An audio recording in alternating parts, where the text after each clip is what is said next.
အလုတ်သွားလို့ဖို့မကြိုးစားတဲ့တော့လုပ်ငန်းခွင်အမျိုးအစားများခင်ဗျားတို့ရောဒီလိုလုပ်ငန်းခွင်တွေမှာအလုပ်လုပ်နေရသူတွေလားဒီလက္ခဏာ9ချက်ဖြစ်နေပြီဆိုရင်တင့်နေနဲ့အလုတ်ထွက်ဖို့စဉ်းစားတင်နေပါပြီနံပါတ်1လာစာမမှန်တဲ့နေရဒီလားတော့စမရနှုတ်ကြမယ်နော်အခု project ပြီးမှလာစာရမယ်စသလိုမျိုး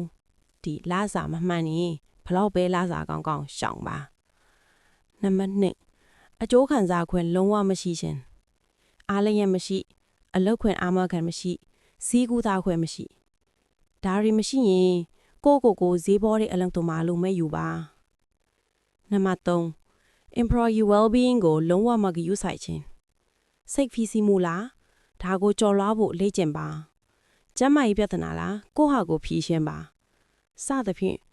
ကုမ္ပဏီကကိုပစ္စည်းတစ်ခုလိုသာမြင်နေတယ်ဆိုရင်တော့သင်အသုံးချခံနေရပါပြီနံပါတ်4စိတ်ကျန်းမာရေးကိုအလေးမထားခြင်းညှဉ်းညူတန်ကြရင်စိတ်သက်ခွန်လာနဲလို့ပြောတဲ့နေရ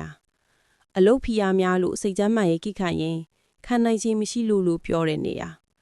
ဒီလိုနေရာမျိုးကကိုယ်စိတ်ကိုတတိပြီးချင်းတတ်နေတာပါနံပါတ်5အလုတ်သမားအခွင့်အရေးချိုးဖောက်ခြင်းအလုတ်ချိန်ထက်တိုးခိုင်းတယ်ဥပဒေအရာမပေးသင့်တဲ့တာဝန်တွေပေးတယ်ဒါဟာဥပဒေနဲ့မညီတာအပြင်လူခွင့်ရေးချိုးဖောက်ရောက်ပါတယ်နံပါတ်6လုပ်ငန်းခွင်ဘေးကိစ္စမလိုက်နာခြင်းဒီလောက်ကြီးပါဖြစ်မှာလဲအရင်ကလည်းဒီလိုပဲလုပ်ခဲ့တာဒီစကားတွေကြားပြီဆိုရင်တော့တင်းလုံကြုံဘေးကိန်းမှုကိုသူတို့ကယူမဆိုင်လို့ပါ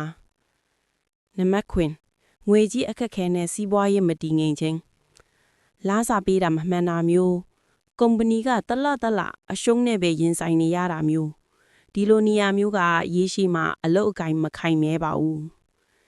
ဒီလိုလုပ်ငန်းခွင်မျိုးမှာလုံးမိရင်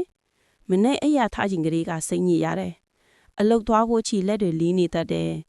ညဘက်အရေးပြေပြီးမနေ့မှအလုတ်သွားရမှစိုးရိမ်နေတာတယ်ဒါတွေအားလုံးဟာတင့်ရဲ့ခန္ဓာကိုယ်နဲ့စိတ်ကဒီနေရာကထွက်ဖို့ပေးနေတဲ့အချက်ပြမိပါပဲ